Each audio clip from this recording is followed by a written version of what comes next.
Welcome back, everybody. I am your podcast coach, Kristen Chadwick, and your host here at Podcast Coaching for Kingdom Entrepreneurs. We are now in part 3 of our series on how to find your voice. And I want to encourage you to go back and listen to previous episodes if you have not heard those first 2 parts. And don't forget, my friends, that we have a downloadable free PDF journal where this is accompanying these 3 parts that I'm walking through. We have outlined the foundation of where we need to start, understanding who we are and our kingdom identity. And I'd love to hear from you on this foundational and life transformation experience, really, of asking our God who we are and who He is.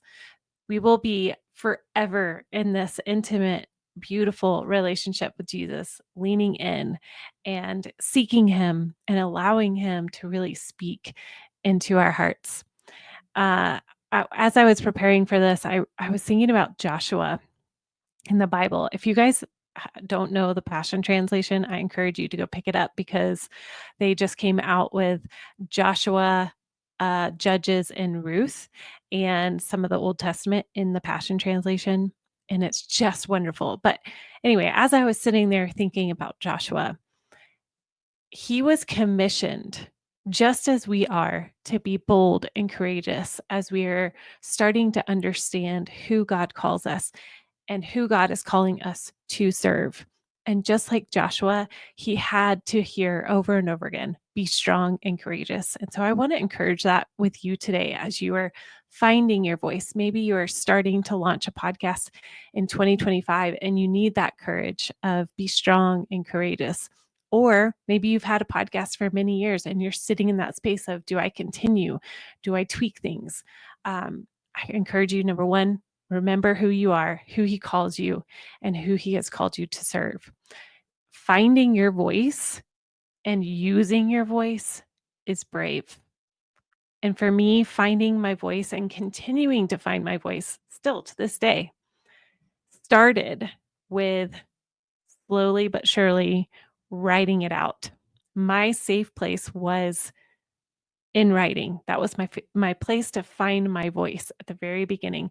I've always been an avid journaler, keeping up with expressing my heart to God through teenage years, and even still to this day as a 43-year-old woman, I still love to journal. And then I bravely added using my voice to the public when I started my blog back in 2006. That's a long time. And I wrote almost every week to help me process and document my journey in motherhood.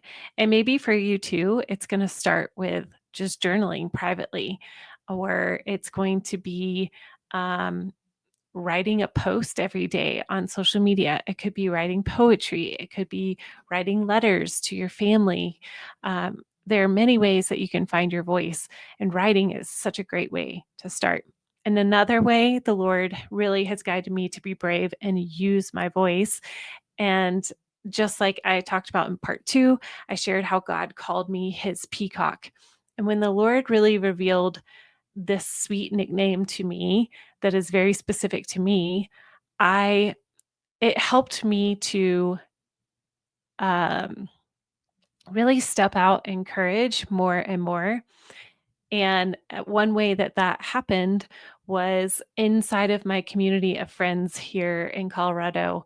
Um, and I had known them for years. They said to me, Kristen, you are always so quiet. We want to know what you're thinking. And it took a risk. It was vulnerable to use my voice, even in those safe spaces. It took courage to vocalize what my heart was going through. And I will say, partnered with counseling and coaching and lots of reflection, I nourished and developed this small vocal muscle that had atrophied over many, many years. And I began to really use my voice more freely within my community.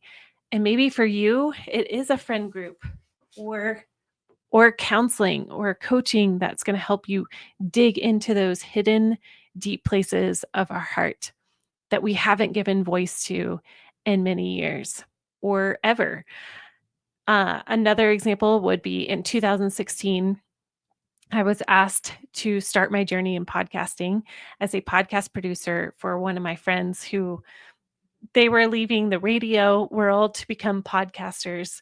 And they were excited about this opportunity to freely speak about the real struggles that parents and marriages were facing in that season. And it was really bold.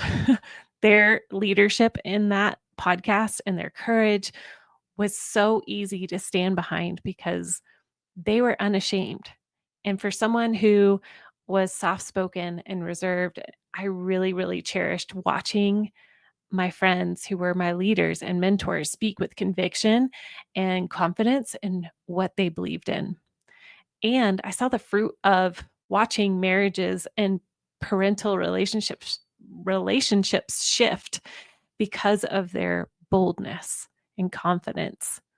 And in the midst of working with them over those 4 years, I really learned how to use my own voice. They encouraged me to be brave, to move from behind the mic and doing all the things in the background to actually coming alongside them and sitting next to them and using my voice. This is where I tapped back into that young piece of me who loved to perform, who loved to make people laugh, to make people think. And it was a gift to do that alongside one of my best friends. And what eventually happened was this couple that I worked for, um, we ended up breaking off a segment of the podcast, calling it Moms on the Mic. And so Laura, my best friend, and I did a segment called Moms on the Mic, where again, we talked about all things motherhood. So again, using my voice in the blog, and now I was using my voice, my vocal voice on this podcast that was a top charted podcast.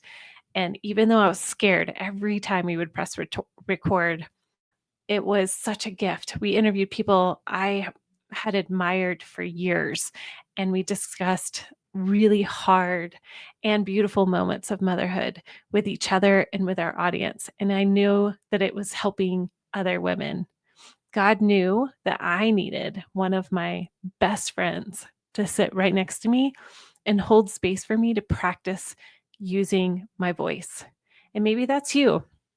When we ask this question of how do I find my voice? How do I show up uniquely in this podcasting space? How do I show up even if I am an introvert, even if I'm an internal processor, even if I used to love to perform and it got shut down? Maybe it starts with a friend who has encouraged you to use your voice. And maybe it starts with God's nudging you internally to use your voice. Usually that is where it starts, actually. It's not a maybe. It is. You know that nudge. And you use your voice in little ways and in big ways with your kids, with your spouse, with your friends, with the clerk at the grocery store. Use your voice in prayer. Instead of writing out your prayers, speak it out loud. That was a challenge for me one year, a couple of years ago, that the Lord was like, hey, Kristen, instead of writing out your prayers, I want you to speak it. I want you to use your voice. That could be another way. Say encouraging words to somebody. Tell a story to your counselor that's been a story that you've avoided for years. Or maybe it's you journaling, like I talked about, or writing a blog, or speaking out loud in a group setting instead of holding back. One of my favorite lines from a movie, and actually, I had this as a prophetic word a long time ago, and it continues to come up, and I speak it to you too, is nobody puts baby in the corner. Do you remember that from Dirty Dancing? And I think that that's what God's calling us, like, hey, I don't want to put you in the corner. Nobody needs to put you in a corner. Everyone has a story. Anchored in our kingdom identity, using our voices is powerful, and it brings freedom to others. So, if you're listening to this and you are thinking about taking it to the next level of becoming a podcaster and using your beautiful voice, but you feel nervous or you're trying to find your unique voice in this world, be still and ask the Lord and ponder these things that He's already put into your heart. Where is God calling you to bring hope in 2025? Or even today, as you listen to this, as you stop listening to this, as you go pick up your kids, as you enter back into your homeschool curriculum, how can you use your voice today to bring hope? What have you walked through and found freedom? Maybe there's another mom out there or a friend who is waiting to hear how you became financially free. Or maybe they don't know how to hear God's voice, but you are the hope and the story and the testimony, a walking testimony. And it takes courage to say yes to the vision that God has placed on your heart. And we've all been given a message to share. Just like in the New Testament, when Paul asked Phoebe, there's this great woman that is barely spoken of in Romans 6:1 or 16:1 and 2. And Paul talks about Phoebe, who is the one who is called to hold the letter to Romans and deliver it to them. And just like that, God has given you a message to hold and to deliver to who He's called you to. So, who is He calling you to share your message, your testimony?